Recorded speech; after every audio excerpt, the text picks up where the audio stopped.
भवस्थिति संहार ऋणीं क्लेशहारिणीं सर्वश्रेयस्करीं सीतां नतोऽहमवल्लभाम्। विश्वमखिलं ब्रह्मादिदेवासुरा यत्सत्त्वादमृषैव भाति सकलं राज्ञो भ्रमः यत्पादपल्लवमेकमेव हि भवान् बोधे स्थितिर्षावतां वन्देऽहं तमशेषकारणपरं रामाख्यमीशं हरिम्। पुराणनिगमागमसम्मतं यद् रामायणे निगदितं क्वचिदन्यतोऽपि स्वान्तसुखाय तुलसी रघुनाथ कथा भाषा निबन्धमतिमञ्जुलमातनोति भाषा निबन्धमतिमञ्जुलमातनोति। जो सुमिरत सिद्धि होई गणनायक करिबर बदन करउवन ग्रह सोई बुद्धि राशि शुभ सुगुण सदन मूक होए वाचाल पंगु चढ़े गिरिवर गहन जासु कृपा सुदयाल द्रवौ सकल कलिमल दहन। नील सरोरुह श्याम तरुण हरुण बारि जनयन करउ सुमधुर धाम सदा चिर सागर सयन कुंद इंदु समदेह उमारमण करुणामयन जाहि दीन परनेह करौ कृपा वरदन मयन।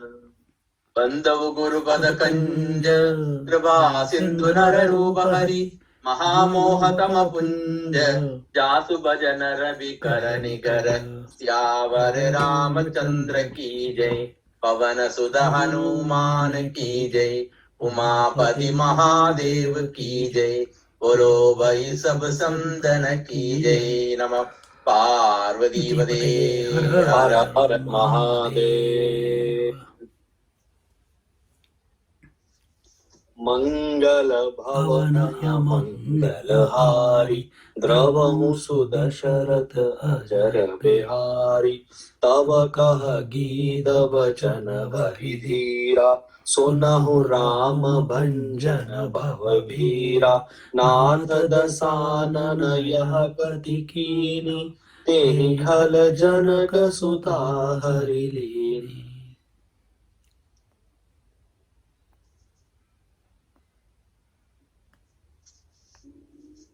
दोहा 30 दोहा 30 ना 30 का 30 after that अरण्य कांड। yeah, that's right. Ram yeah. Lalit चिन दिसि गयउ गोसाई विलपति अति कुररी की नाई दरस लागी प्रभु राखेहु प्राण चलन चहत अब कृपा निधाना। राम कहा तनु राखहु ताता मुख मुस्काई कही तेहि बाता जाकर नाम मरथ मुख आवा अधमहु मुकुत मोहि श्रुति गावा। तो ममलोचन गोचर आगे राखो देहनाथ के ही खागे जल भरी नयन कहि रघुराई तात कर्म निज ते गति पाई। परहित बस जिन के मन माही तिन कहूँ जग दुर्लभ कछु नाही तनु तजि तात जाहु मम धामा देउ काह तुम पूरन कामा। सीता हरण तात जनी कहु पिता सन जाई जाओ में राम तकुल सहित कहि दसानन आई मंगल भवनय मंगल हारी द्रवहु सुदशरथ अजर बिहारी। अब धीरज धर कर गीत ने यह वचन कहा तो गीतराज जटायु ये कह रहे हैं हे भव जन्म मृत्यु के भय का नाश करने वाले श्री राम जी सुनिए। हे नाथ रावण ने मेरी यह दशा की है उसी दुष्ट ने जानकी जी को हर लिया है। हे गोसाई वह उन्हें लेकर दक्षिण दिशा को गया है। सीता जी कुररी कुर्ज की तरह अत्यंत विलाप कर रही थी। हे प्रभु, मैंने आपके दर्शनों के लिए ही प्राण रोक रखे थे। हे कृपा निधान, अब यह चलना ही चाहते हैं। श्री रामचंद्र जी ने कहा, हे तात, शरीर को बनाए रखिए। तब उसने मुस्कुराते हुए मुंह से यह बात कही, मरते समय जिनका नाम मुख में आ जाने से अधम महान पापी भी मुक्त हो जाता है, ऐसा वेद गाते हैं। वही आप मेरे नेत्रों के विषय होकर सामने खड़े हैं। हे नाथ, अब मैं किस कमी की पूर्ति के लिए देह को रखूं? नेत्रों में जल भरकर श्री रघुनाथ जी कहने लगे, हे तात, आपने अपने श्रेष्ठ कर्मों से दुर्लभ गति पाई है। जिनके मन में दूसरे का हित बसता है, समाया रहता है, उनके लिए जगत में कुछ भी कोई भी गति दुर्लभ नहीं है। हे तात, शरीर छोड़कर आप मेरे परम धाम में जाइए। मैं आपको क्या, आप तो पूर्ण काम है, सब कुछ पा चुके हैं। हे तात, सीता हरण की बात आप जाकर पिताजी से ना कहिएगा। यदि मैं राम हूं तो दशमुख रावण कुटुंब सहित वहां आकर स्वयं ही कहेगा। तब तब कह गीध बचन धरि धीरा। खंडानंद जी कहते हैं, अब गीधराज धैर्य धारण करके श्री रामचंद्र से वचन कहते हैं कि हे राम, आप भवभीर को, संसार के जन्म मरण के दुखों को मिटाने वाले हैं। हे नाथ, यह गति हमारी दशानन ने की है। दशानन माने 10 इंद्रियां जिसके मुंह हैं। ऐसा जो यह मोहांधकार रूप रावण है, उसने यह गति हमारी की है और उसी दुष्ट ने जनक सुता का हरण कर लिया है। देखो, यह बात तुरंत श्री रामचंद्र को मालूम हो गई। यद्यपि रावण ने बड़ा उपाय किया था कि रामचंद्र को मालूम ही ना पड़े कि हरण किसने किया है। वेश बदल कर भी आया, बिना सारथी के भी आया, मारीच को भी मरवा दिया, जिससे कोई बताने वाला ना रहे। सारी युक्ति उसने की, पर यही रामचंद्र को मालूम पड़ गया।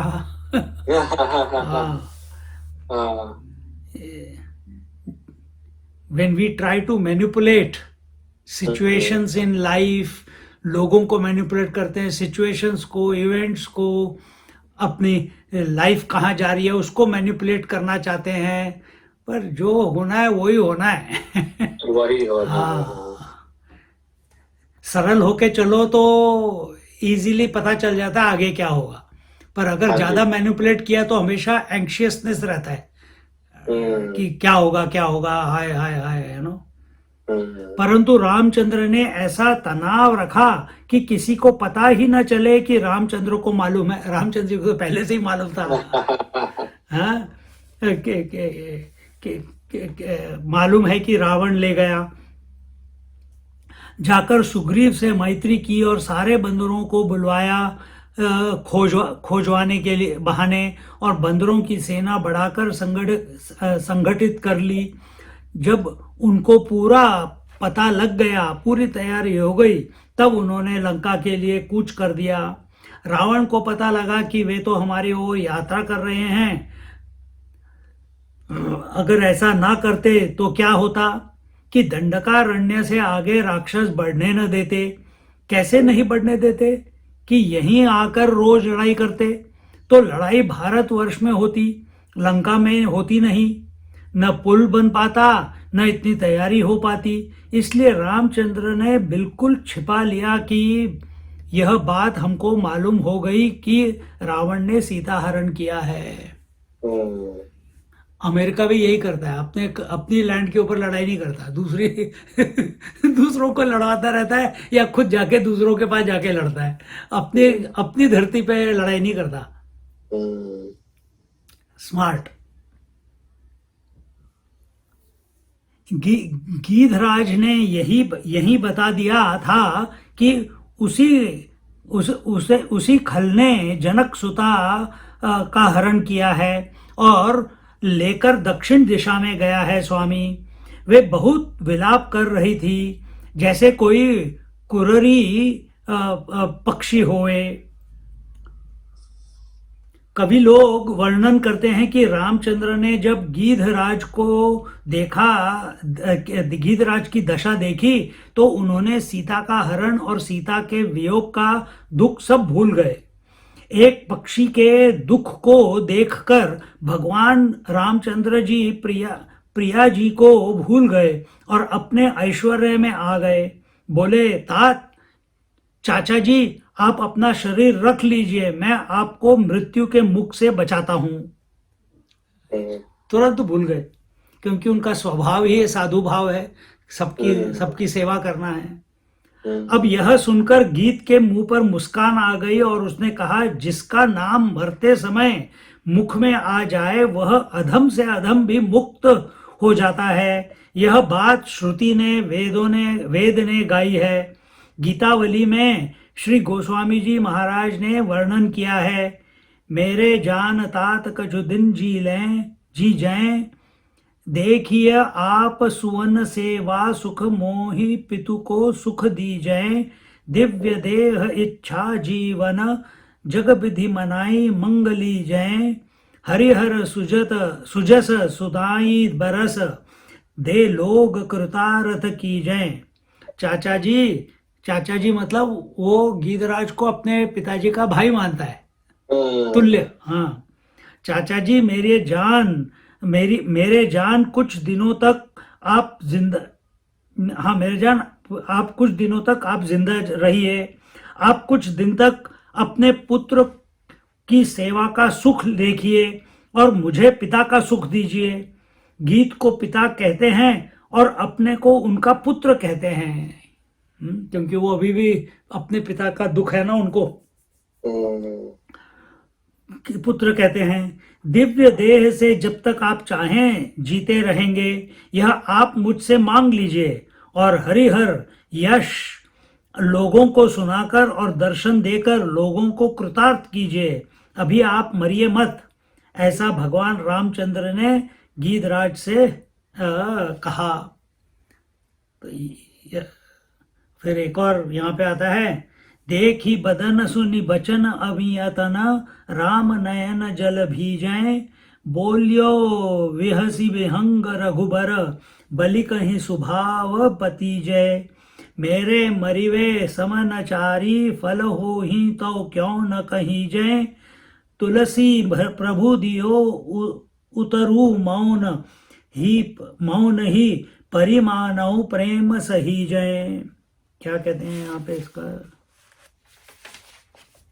कहते हैं अब गीधराज देखते हैं रामचंद्र जी को, उनके वचनामृत का श्रवण करते हैं और रामचंद्र के जो आंसू गिरते हैं उनसे गीधराज का शरीर भीगता जा रहा है। वह हंसकर बोला कि रघुवर, मैं निछावर जाऊं, मेरे स्वभाव पर आप विश्वास कीजिए। मेरे मरने के समान तो चतुर्वर्ग धर्म अर्थ काम मोक्ष चारों नहीं हैं। भगवान कुछ बोले नहीं। उसने कहा कि हमारे मरने के समान यदि ये चार हों तो बताइए हमें। अब रामचंद्र तो चुप हो गए, मानो गीधराज की प्रेम वाणी पर उन्होंने अपनी सही कर दी कि गीधराज, तुम जो कहते हो सो सही है। सो समलोचन गोचर आगे, सो वही प्रभु की मरने के समय जिनका नाम आ जाए मुख में तो अधम से अधम भी मुक्त हो जाता है, वह मेरे सामने लोचन गोचर हो रहा है। अब कौन सी ऐसी कमी है जिससे मैं इस शरीर को रख लूं स्वामी। अब तो रामचंद्र जी की आंखों में आंसू हैं और वो कहते हैं कि तात, तुम्हें अपने शुभ कर्म से बड़ी श्रेष्ठ गति की प्राप्ति हुई है। यह श्रेष्ठ गति दी रामचंद्र ने, लेकिन यह नहीं कहते कि हमने तुमको सदगति दी। कहते हैं कि तुम्हें अपने कर्मों के फल स्वरूप यह गति प्राप्त हुई है। परहित बस जिन्ह के मन माही, इस प्रसंग में कहते हैं कि जिनके मन में दूसरे की भलाई बसती है उनके लिए संसार में कुछ भी दुर्लभ नहीं है। सो तात तुम तो दोनों ही तरफ से, गीधराज ने भी सेवा की सीता को बचाने के उसमें, और यहाँ रामचंद्र जी सेवा ही कर रहे हैं। इसलिए नहीं सेवा की कि भी मेरे को रामचंद्र जी के साथ मुक्ति मिलेगी। ये तो मन में विचार नहीं था। उन्होंने तो जो कर्म करना था वो किया ना उस समय। वो जैसे दशरथ महाराज जो है तो उनकी एक तरीके से अपने पुत्र वधू भी समझ रहे थे सीता को। करेक्ट। तो अपनापन था ना। हाँ जी, अपनापन। हाँ जी, अपनापन था। हाँ।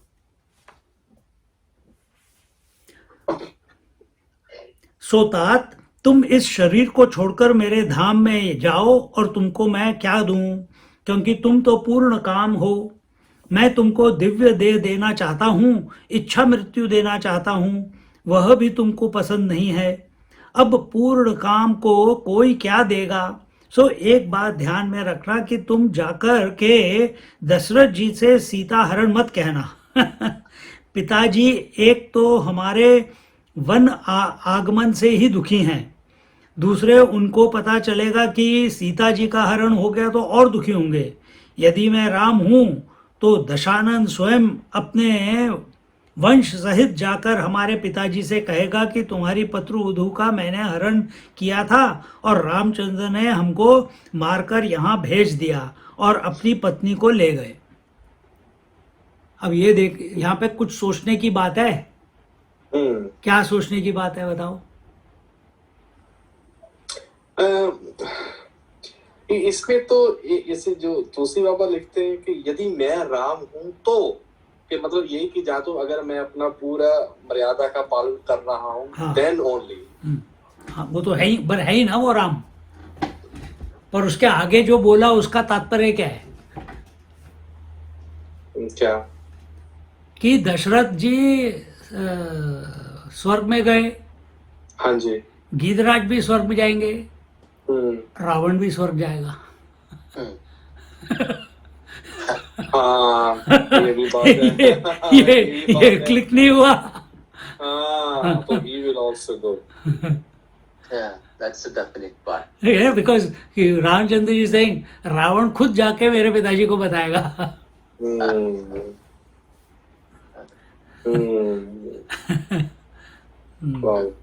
तो ये पॉइंट एकदम मेरे को उठ के आया है, इसलिए मैंने तुम्हें बताया। रावण कुटुंब सहित वहां आकर स्वयं ही कहेगा। हाँ, कुटुंब मतलब कुंभकर्ण, मेघनाथ, वो सब। हाँ, वही है। हाँ जी। और अपनी पत्नी को ले गए। दोनों बात जब एक साथ मालूम पड़ेगी, पहले तो दुख होगा परंतु पीछे सुख हो जाएगा उनके पिताजी को। यदि कोई, अब या तो ये स्वर्ग की बात कर रहे हैं या फिर ये साकेत की बात कर रहे हैं। साकेत मतलब रामचंद्र जी का धाम। लेकिन दशरथ जी स्वर्ग गए थे। हाँ, पर साकेत, बट ये याद रखना साकेत भी स्वर्ग ही है। साकेत पर ब्रह्म परमात्मा नहीं है, यानी in this understanding here. Okay. तो हिरण्यगर्भ स्थिति जो है, ब्रह्मलोक, विष्णु लोक, शिवलोक, ये सब स्वर्ग है। तो अपने सात पाताल लोक हैं और 7 दिव्य लोक हैं। तो ये सब के सब स्वर्ग ही हैं, अलग अलग स्वर्ग हैं। स्वर्ग सिर्फ एक नहीं है जहां पे इंद्र है। इंद्र वाला स्वर्ग तो सिर्फ तीसरा स्वर्ग है, भूर्भुवः स्वाहा। फिर उसके बाद महाजना तपा सत्यम। ऑल ऑफ देम आर स्वर्ग ओनली। समझ गए? तो जब तक हम टोटलिटी के बारे में सोच रहे हैं, जब तक, और उस तरीके से सोचो कि जब तक हम नाम रूप के बारे में सोच रहे हैं, जब तक हम जगत के बारे में सोच रहे हैं, नाम, भगवान को एक नाम रूप दे रहे हैं, उसको हमने ईश्वर ले लिया, उसको एक आकार दे दिया है, तो मैक्सिमम हम कहाँ जा सकते हैं? हम सबसे ऊंचे वाले स्वर्ग, उसका उसका टेक्निकल नाम है हिरण्यगर्भ। हम्म, हिरण्यगर्भ मतलब टोटल डीप स्लीप स्टेट। हम्म, टोटल हाँ, total deep sleep state. Swami ji, okay, तो फिर जैसे पहले आता है जब राम जी ने अहिल्या उद्धार के समय उसको निज धाम दिया, अपना धाम राम जी दे रहे हैं धाम दिया अहिल्या। ना, धाम दिया। तो धाम मतलब क्या होगा? एक जगह हो गई। जगह का तात्पर्य क्या हो गया? क्या कहते हैं, जीव, क्या बोल रहा हूँ, उसके लिमिटेशन हो गई स्पेस टाइम ऑब्जेक्टिविटी की, कि वो धाम कहीं है। प्लेस है, हाँ। प्लेस है, प्लेस मतलब आकाश, स्पेस हो गया, हम्म, कि अभी तुम वहां पे नहीं हो, फिर तुम वहां पे पहुंचोगे, समय हो गया, हम्म, डिस्टेंस हो गया, hmm, and it is something to be experienced, objectivity हो गई। ओके।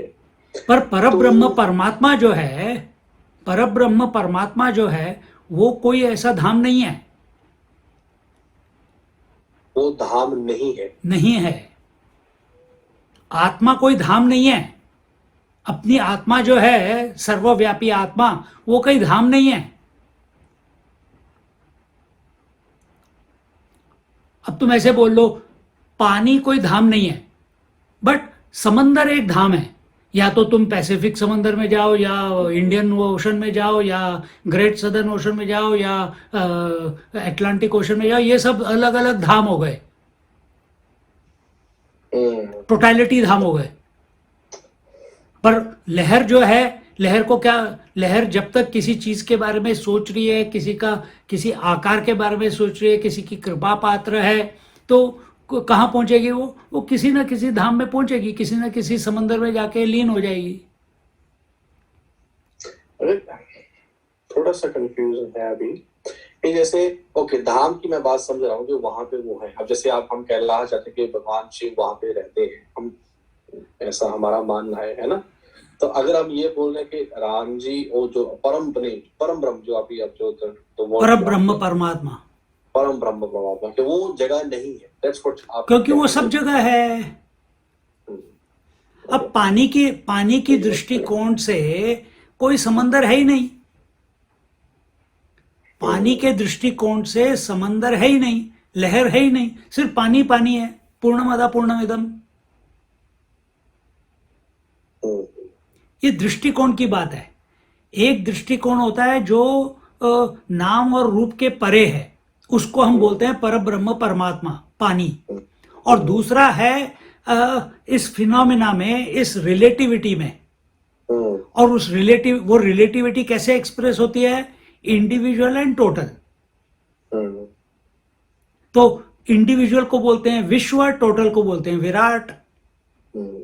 इंडिविजुअल ड्रीम स्टेट को बोलते हैं तेजस, टोटल ड्रीम स्टेट को बोलते हैं हिरण्यगर्भ। इंडिविजुअल डीप स्लीप में जो कॉन्शियसनेस है उसको बोलते हैं प्राज्ञ। टोटल डीप स्लीप स्टेट में जो कॉन्शियसनेस है उसको क्या बोलते हैं? उसको बोलते हैं ईश्वर। टोटल डीप स्लीप स्टेट में जो कॉन्शियसनेस है, जहां पे सब कुछ लीन हो गया है, प्रकृति पूरी जीरो हो गई है। बिफोर, सबसे पहले प्रकृति आई, माया आई, फिर वो त्रिगुणात्मिका बनी ना। जब त्रिगुणात्मिका बनी तब जाके ब्रह्मा विष्णु महेश आए, नहीं तो पहले कहां थे? वो तो ईश्वर, जब उन्होंने आलिंगन किया प्रकृति का, या प्रकृति ईश्वर के सन्मुख आई, तो फिर वो त्रिगुणात्मिका हुई। तो ये जो पूरी इसकी जो ये जो सीक्वेंस है, ये पता होना चाहिए। ये रिलेटिविटी को एक्सप्लेन करने के लिए सबसे बढ़िया तरीका यही है। और दूसरा तरीका है अपना राम नाम पकड़ो और भूल जाओ सब कुछ। हाँ, वो आसान है। वो आसान है, इस युग में वो आसान है। नहीं समझ आ रहा ना, कोई प्रॉब्लम नहीं है। नहीं, मैं समझ रहा हूँ, मैं ऑब्जर्व कर रहा हूँ, but I'm just trying to relate to some examples, लेकिन एग्जाम्पल यही है। अगर मैं ये कहूँ कि कि मैं कहीं ना कहीं पहुंचने की कोशिश कर रहा हूँ, तो आप बोल रहे हो जाना नहीं है, यू आर देयर। करेक्ट। जब तक तुम जाने की कोशिश कर रहे हो तो तुम मैक्सिमम पहुंच पाओगे किसी धाम में, हिरण्यगर्भ में। अब तुम्हारा धाम है रामचंद्र है तो साकेत पहुंचोगे, शिव है तो कैलाश पहुंचोगे, विष्णु है तो वैकुंठ पहुंचोगे, गणेश है तो गणेश धाम पहुंचोगे, स्कंद है तो स्कंद के धाम पहुंचोगे। अलग अलग भगवानों के हिसाब से उनके धाम में पहुंचोगे तुम। अगर आप कहीं पहुंचने की सोच रहे हो तो,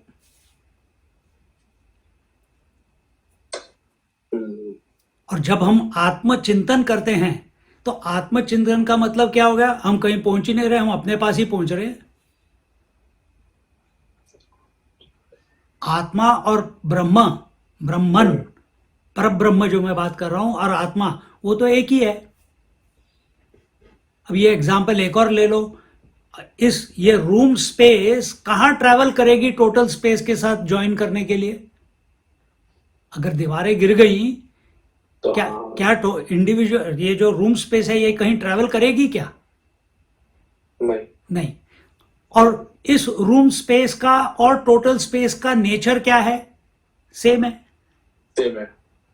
वैसे ही इंडिविजुअल का और परब्रह्म परमात्मा का और भगवानों का नेचर एक ही है। नेचर एक है। तो अगर हम किसी का आलंबन लेते हैं तो हम उनके धाम पहुंचते हैं, विच इज टोटैलिटी, ईश्वर तक, क्योंकि हमने उसको ईश्वर मान लिया। और ईश्वर कौन होता है? ईश्वर वो होता है जिसकी पोटेंशियलिटी, प्रकृति उसके काबू में है, और वो जानता है कि वो इस प्रकृति के परे है। समझ रहा है? और ये भी जानता है कि ये जो प्रकृति है ये मेरी ही अर्धांगिनी है, बट इसके अधीन नहीं होना है, अधीन नहीं होना है। तो ये अगर तुम जीवन में धीरे, ये तो कृपा से ही आता है, ये हम सोच के नहीं ला सकते। हाँ, वो कृपा लाने के लिए शुरुआत में हम जप करते हैं, भगवान का नाम लेते हैं, और जैसे जैसे अपना मन शुद्ध होना, एकाग्र होना शुरू हो जाता है तो फिर हम कोई अनुभव नहीं चाहते। अनुभव की जगह पे हम आत्मचिंतन में लग जाते हैं। तो ये अलग अलग क्या कहते हैं, तरीके हैं। तो यहाँ पे बोलते हैं दोनों, कहाँ पे गए? हाँ, दोनों बातें जब तक साथ मालूम पड़ेंगी, पहले तो दुख होगा परंतु पीछे सुख हो जाएगा। यदि कोई दुख की बात हो पहले और बाद में सुख होने वाला हो तो दोनों एक साथ कहने में दुख नहीं व्यापता है। यहाँ यह भी प्रसंग है कि पहले जो वर्णन किया आया है कि दशरथ जी शरीर छोड़कर देवताओं के लोक में आए, परंतु वहां देवताओं के लोक का अर्थ इंद्रादि देवताओं का लोक नहीं है, भगवान का धाम ही है। यहाँ पे बता रहे साकेत धाम। अच्छा। तो उसको भी स्वर्ग ही बोलते हैं, पर ऊपर वाला स्वर्ग हो गया। ठीक है। इंद्र लोक नहीं। हाँ। धाम ही है। भगवान के धाम में ही गए, क्योंकि वहां जटायु जा रहे हैं और जहां रावण जाएगा उसी जगह दशरथ हैं। वहां एक लोक से दूसरे लोक में जाना आना होता है, मिलना जुलना होता है। कहीं जटायु के मन में आया कि हम दशरथ से मिलें जुलें तो दशरथ उनके पास आ जाएंगे, और रावण भी सब जब वहाँ जाएगा तो उसके मन में जो यहाँ राग द्वेष है वो वहाँ भगवत धाम में जाने पर तो रहेगा नहीं। सब प्रेम से मिलेंगे, पर परस्पर बातचीत करेंगे। हमारे बल पौरुष का जब वर्णन करेगा रावण, तब हमारे पिताजी को बड़ा संतोष होगा। ऐसा समझकर भगवान श्री रामचंद्र मना कर रहे हैं। खबर तो सब सुनाता खबर तो तब सुनाना जब कोई अच्छी खबर हो, बुरी खबर सुनाना हो तो वह सुनाने की योग्यता सबके अंदर नहीं होती है, उसको बड़ी योग्यता से सुनाना पड़ता है। तो यहाँ पे एक चीज और बता दी कि जब तुम्हारे पास दो न्यूज हो, हमेशा पहले बुरी बात बताओ और बाद में फटाफट अच्छी बात बता दो। हाँ। कि दुख ज्यादा देर तक रहे ना। हम्म। It's art. हाँ। मंगल भवनय मंगलहारी द्रवहु सुदशरथ अजर बिहारी गीत देहत जिधरि हरि रूपा भूषण बहुपट पीत अनूपा श्याम गात विशाल भुजचारी स्तुति करत नयन भरि भारी। जय राम रूप अनूप निर्गुण सगुण गुण प्रेरक सही दस शीस बाहु प्रचंड खंडन चंड सर मंडन मही गात सरोज मुख राजीव आयत लोचनम नित नौमि राम कृपाल बाहु विशाल भव भय मोचनम। नित नौमि राम कृपाल बाहु विशाल भव भय। अच्छा ये हो गया ना। बलम अप्रमेय, ये क्या है? बलम अप्रमेयम अनादियम एक मिनट मैं बोलता हूँ। बलम अप्रमेयम अनादिमज्जम व्यक्तमेकम गोचरम गोविंद गोपर द्वंद्वहर विज्ञान घन धरणीधरम जय राम मंत्र जपंत संत अनंत जनमन रंजनम नित नौमि राम अकाम प्रिय कामादि खलदल गंजनम। जेहि श्रुति निरंजन ब्रह्म व्यापक बिरज अज कहि गावहि करि ध्यान ज्ञान विराग जोग अनेक मुनि जेहि पावहि सो प्रगट करुणा कंद शोभा वृंद अग जग मोहहि मम हृदय पंकज भृंग अंग अनंग बहु छवि सोहहि। जो आगम सुगम सुभाव निर्मल असव सम शीतल सदा पश्यन्ति जम जोगी जतन करी करत मन गो बस सदा। सो राम रमा निवास संतत दास बस त्रिभुवन धरी मम उर बसयु सो समन संसृति जासु कीरति पावनी। अबिरल भगति माहि बर गीत गयो हरिधाम तेहि की क्रिया जथोचित निज कर कीन्ही राम। मंगल भवन मंगलहारी द्रवहु सुदशरथ अचर बिहारी। जटायु ने गीध की देह त्याग कर हरि का रूप धारण किया और बहुत से अनुपम दिव्य आभूषण और दिव्य पीतांबर पहन लिए। श्याम शरीर है, विशाल चार भुजाएं हैं और नेत्रों में प्रेम तथा आनंद के आंसुओं का जल भरकर वह स्तुति कर रहा। हे राम जी, आपकी जय हो।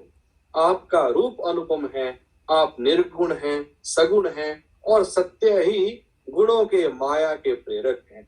10 सिर वाले रावण की प्रचंड भुजाओं को खंड खंड करने के लिए प्रचंड बाण धारण करने वाले, पृथ्वी को सुशोभित करने वाले, जल युक्त मेघ के समान श्याम शरीर वाले, कमल के समान मुख और लाल कमल के समान विशाल नेत्रों वाले, विशाल भुजाओं वाले और भव भय से छुड़ाने वाले कृपालु श्री राम जी को मैं नित्य नमस्कार करता हूँ। आप अपरिमित बल वाले, अनादि अजन्मा अव्यक्त निराकार, एक अघोचर अलक्ष्य गोविंद, वेद वाक्यों द्वारा जानने योग्य, इंद्रियों से अतीत, जन्म मरण सुख दुख हर्ष शोक आदि द्वंद्वों को हरने वाले, विज्ञान की घन मूर्ति और पृथ्वी के आधार हैं, तथा जो संत राम मंत्र को जपते हैं उन अनंत सेवकों के मन को आनंद देने वाले हैं। उन निष्काम प्रिय, निष्काम जनों के प्रेमी अथवा उन्हें प्रिय तथा काम आदि दुष्ट वृत्तियों के दल का दलन करने वाले श्री राम जी को मैं नित्य नमस्कार करता हूँ। जिनकी श्रुतियां निरंजन माया से परे, ब्रह्म व्यापक निर्विकार और जन्म रहित कहकर गान करती हैं। मुनि जिन्हें ध्यान, ज्ञान, वैराग्य और योग आदि अनेक साधन करके पाते हैं, वे ही करुणाकंद शोभा के समूह स्वयं श्री भगवान प्रकट होकर जड़ चेतन समस्त जगत को मोहित कर रहे हैं। मेरे हृदय कमल के भ्रमर रूप उनके अंग अंग में बहुत से कामदेवों की छवि शोभा पा रही है, जो अगम और सुगम है, निर्मल स्वभाव है और विषम और सम है और सदा शीतल शांत है। मन और इंद्रियों को सदा वश में करते हुए योगी बहुत साधन करने पर जिन्हें देख पाते हैं, वह तीनों लोकों के स्वामी रमा निवास श्री राम जी निरंतर अपने दासों के वश में रहते हैं। वह ही मेरे हृदय में निवास करें, जिनकी पवित्र कीर्ति आवागमन को मिटाने वाली है। अखंड भक्ति का वर मांगकर गीधराज जटायु श्री हरि के परम धाम को चला गया। श्री रामचंद्र जी ने उसकी दाह कर्म आदि सारी क्रियाएं यथा योग्य अपने हाथों से की।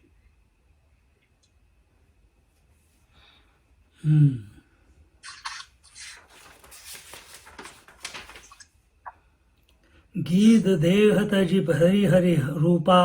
अब गीत देह का उसने त्याग कर दिया और भगवान का सारूप्य उसको प्राप्त हुआ। हरि रूपा, जैसे भगवान रहते हैं चतुर्भुज, वैसा चतुर्भुज भगवान का रूप उसको प्राप्त हुआ। भूषण बहुपट, बहुत आभूषण हैं उसके शरीर पर और अनुपम पीतांबर धारण किए हुए है। उसका भी शरीर सांवरा और बड़े बड़े 4 भुज हैं और आंखों में जल भरकर स्तुति कर रहा है। जैसा भगवान का रूप भूषण वसनादि होता है, वैसा ही भगवान के धाम में रहने वाले लोगों का भी होता है। भगवान अपने सेवकों को भी अपनी तरह रखते हैं। केवल उनके वक्षस्थल पर लक्ष्मी जी नहीं होती और श्रीवत्स का चिन्ह नहीं होता और कौस्तुभ मणि नहीं होती तथा सृष्टि आदि बनाने का सामर्थ्य नहीं होता। बाकी सब कुछ शरीर उनके जैसा ही, कपड़े उनके जैसे ही, आभूषण उनके जैसे ही। इन 4 बातों को छोड़कर बाकी सारी बात भगवत धाम निवासियों की भगवान सरीखी ही होती है। अपने नौकर की भी अपनी ही तरह रखना चाहिए। भगवान के धाम का यह कानून है। और दूसरी बात एक और बताई थी कि पहले कि जो भी उनके धाम में जाता है फिर उनको किसी भी यानी जो जितने भी 14 भुवन हैं, 14 लोक हैं, तो वो कहीं पे भी विचरण कर सकते हैं। ओके, पहले बताया था ना पहले वाले पैराग्राफ में अखंडानंद जी ने कि एक बार साकेत आ गए, उनके धाम में आ गए, उसके बाद कहीं पे भी उनको जहां प्रभु चाहेंगे उधर काम के लिए भेज देंगे। ऐसे लोगों को सिद्ध बोलते हैं। अच्छा, ओके। तो सिद्ध लोग वो हैं जिनको, अब जैसे इंद्रादि भी तो सब वानर बन के आए थे ना, उनको भी तो भगवान ने आज्ञा दी तभी तो आए। हाँ जी। हाँ, तो वैसे ही जब तुम भगवान के धाम में रहते हो, वैकुंठ में रहते हो, तब भी आपको अगर भगवान को जरूरत पड़ती है तो वो आपको काम पे भेजते हैं शक्तियों के साथ, या जो भी आपकी काबिलियत है उसके हिसाब से, अपना काम करवाने के लिए। तुम्हारा अपना कोई उद्देश्य नहीं है। So those things will automatically start expressing. Okay.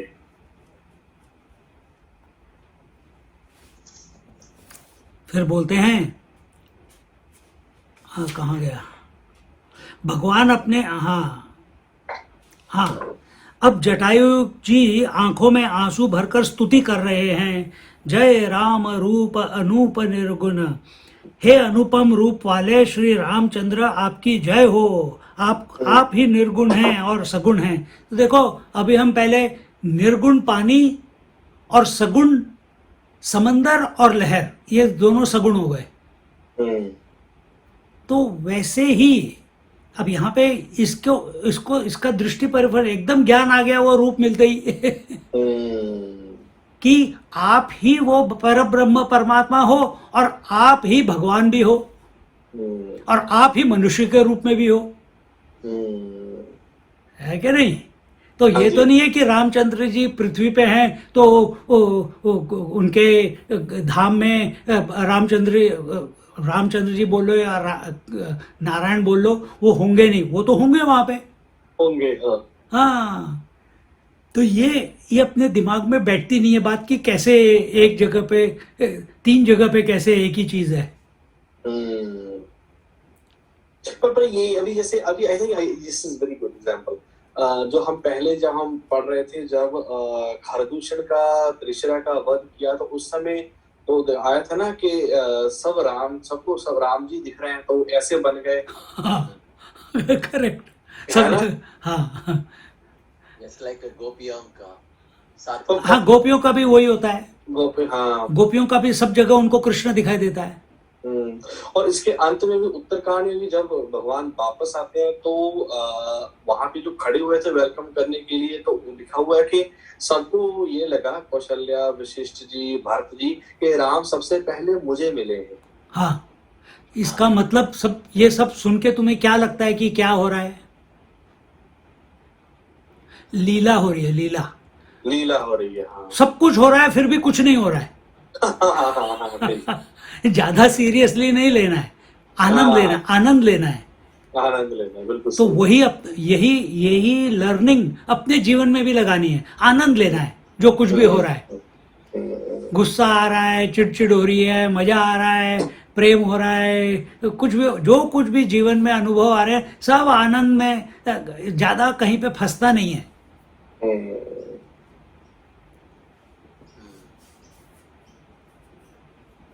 ये सही है, ये दृष्टिकोण बहुत सही है। ये हाँ, बहुत जरूरी भी है। इसी को भूल जाते हैं क्योंकि we go into survival mode, we go into security mode कि हमको सिक्योर होना है। तो वो जहाँ सिक्योरिटी और फियर, सिक्योरिटी और ये आ जाता है, तो फिर और ये भूल जाने मतलब इग्नोरेंस। तो देन फिर तो वही याद दिलाने के लिए तो हम सत्संग करते हैं बार बार। तो रामायण पढ़ो, बहुत अच्छी चीज़ है, लेकिन इसमें मत फंस जाओ कि राम थे या नहीं थे, सीता थी या नहीं थी, उसने ये कहा, उसने ऐसे किया, उसने वैसे किया। इसके अंदर का जो एसेंस है वो ग्रैब करने की कोशिश करो, यू नो। तो अभी आगे बोलते हैं कि हे अनुपम रूप वाले रामचंद्र आपकी जय हो। आप ही निर्गुण हैं और सगुण हैं। स्वरूप से आप निर्गुण हैं, देखने में सगुण हैं। तो वही बात तुम्हारे बारे में भी है। सब महात्मा यही आपको बोलते हैं, स्वरूप से तुम निर्गुण हो, देखने के लिए तुम सगुण हो।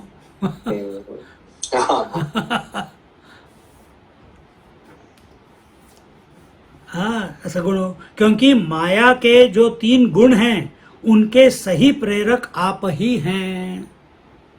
माया के जो तीन गुण हैं, सत्व रजस तमस, उनको, माया को तीन बनने की प्रेरणा कौन देता है? ईश्वर देता है ना, ईश्वर भगवान देते हैं। भगवान देते हैं। भगवान as a principle, not as a particular god, as a principle भगवान देते हैं। प्रेरक आप ही हैं। आपके बाण बड़े प्रचंड हैं, वे दशशीष के प्रचंड बाहुओं का खंडन करने वाले हैं, और वे मही के मंडन हैं, आभूषण हैं। मही के मतलब पृथ्वी के, मही मतलब पृथ्वी। वर्षाकालीन मेघ के समान आपका शरीर है, कमल के समान मुख है, नेत्र बड़े सुंदर राजीव के समान हैं, और आयत माने बड़े बड़े हैं। आप बड़े कृपालु हैं, आपके बाहु विशाल हैं, और वे भव भय को छुड़ाने वाले हैं। हम नित्य आपको नमस्कार करते हैं। असल में भगवान की सब चीज संसार से मुक्त करने वाली है, इसलिए श्याम लगात प्रणत भव मोचन। भगवान का शरीर कैसा सांवरा है और भव भय को मिटाने वाला है। देखी बदन पंकज भव मोचन, उनके मुख कमल भी भव मोचन है, और राजीव विलोचन भव भय मोचन, उनके नेत्र भी भव भय मोचन हैं। और सुमिरत श्री रघुबीर की बाहें, होत सुगम भव उदधि अगम, अति कौ लांघत कौ उतरत थाहें। जो भगवान के हृष्ट पृष्ठ बलिष्ठ भुजदंड का स्मरण करता है, वह भी भव सागर से पार हो जाता है। एक एक वस्तु भगवान की संसार से मुक्त करने वाली है।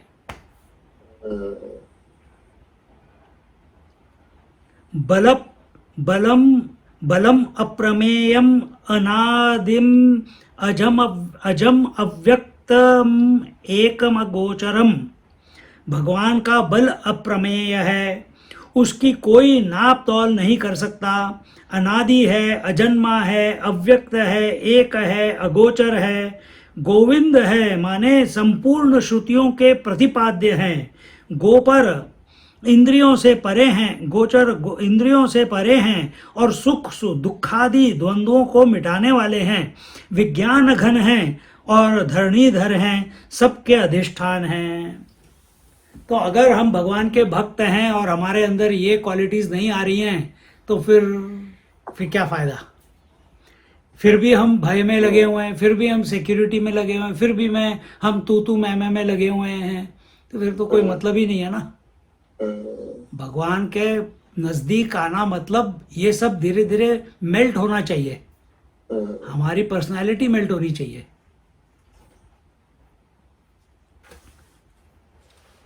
आप सबके अधिष्ठान हैं, यू आर द बेसिस।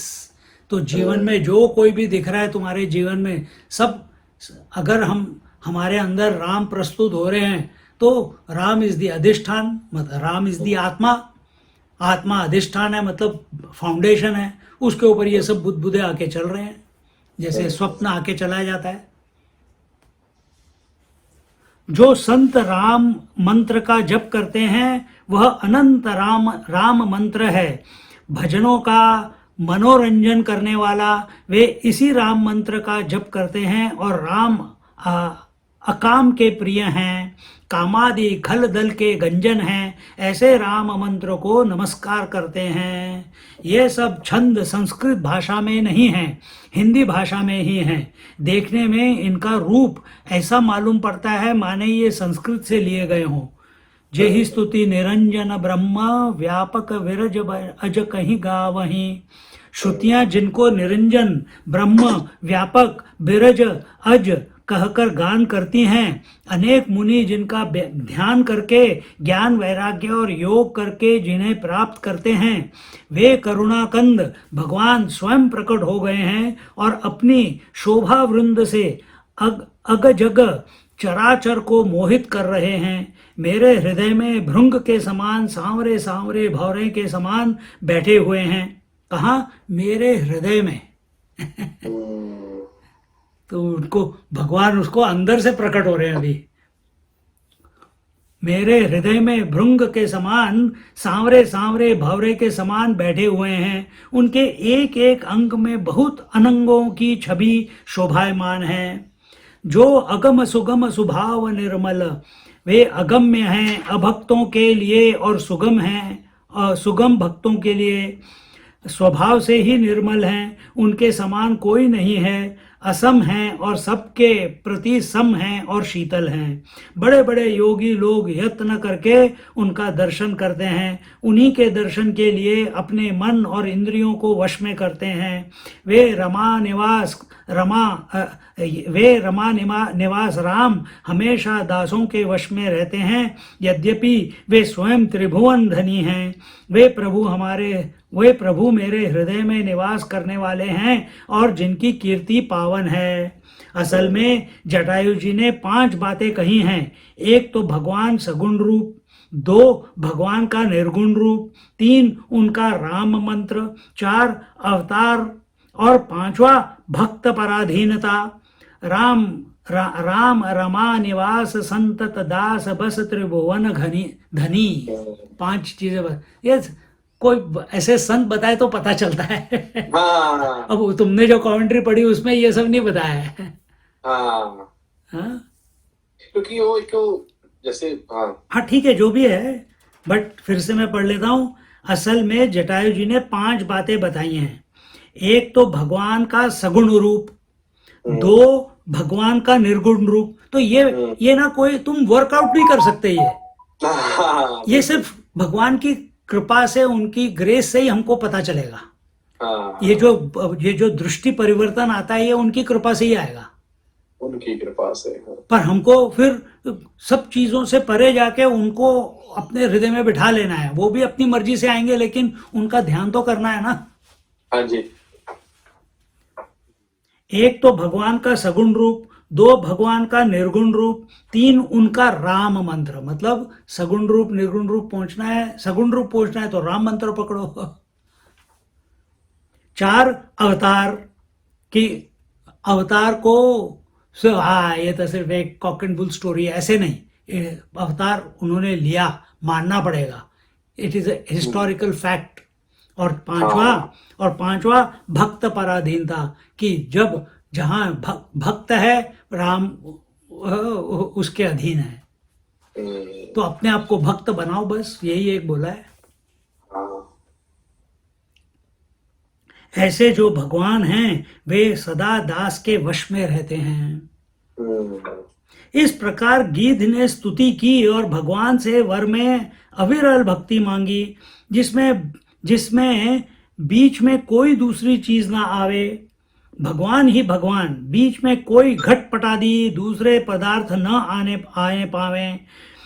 निरंतर भगवान की भक्ति बनी रहे, ऐसा वर मांगकर गीत भगवान के धाम में गया। देखो क्या मांगना है तो ऐसे मांगना है, बीच में कुछ नहीं आना चाहिए। हमें ना सीता जी चाहिए, ना हनुमान जी चाहिए, ना हमको सुग्रीव चाहिए, ना कुछ नहीं चाहिए, ना बाकी अवतार चाहिए। हमको सिर्फ राम चाहिए और हो गया। हमको बस उसी में तसल्ली हो गई पूरी। ऐसे उ प्रभु से वक अहई, भगति हेतु लीला तनु गहई। जग पावन की रति बिस्तरी हई, गाई गाई भव निधि पर गाई भव निधि नर तरी हई। जैसे बेटा अपने बाप की अंत्येष्टि किया करता है, वैसे भगवान ने गीत की अंत्येष्टि क्रिया यथोचित जैसा उसके लिए उचित है वैसा किया। देखो असल में गीत के लिए अंत्येष्टि क्रिया की कोई जरूरत नहीं, क्योंकि श्राद्ध के अंत्येष्टि क्रिया के विधान मनुष्य के लिए होते हैं, वे दूसरी जाति के लिए नहीं होते हैं। पशु पक्षी की अंत्येष्टि क्रिया करने का शास्त्र में बिल्कुल विधान नहीं है। फिर भगवान श्री रामचंद्र ने यह क्यों किया? वैसे राजकुमार होने के कारण भी इनको करने का विधान नहीं है। राजा को सूतक पातक भी नहीं लगता और उसको अपने हाथ से श्राद्ध करने की भी जरूरत नहीं रहती है। इनमें भी जो राज्याभिषिक्त हैं उसको तो नितांत सूतक पातक नहीं लगता है, क्योंकि वह तो राज्य का प्रतिनिधि है।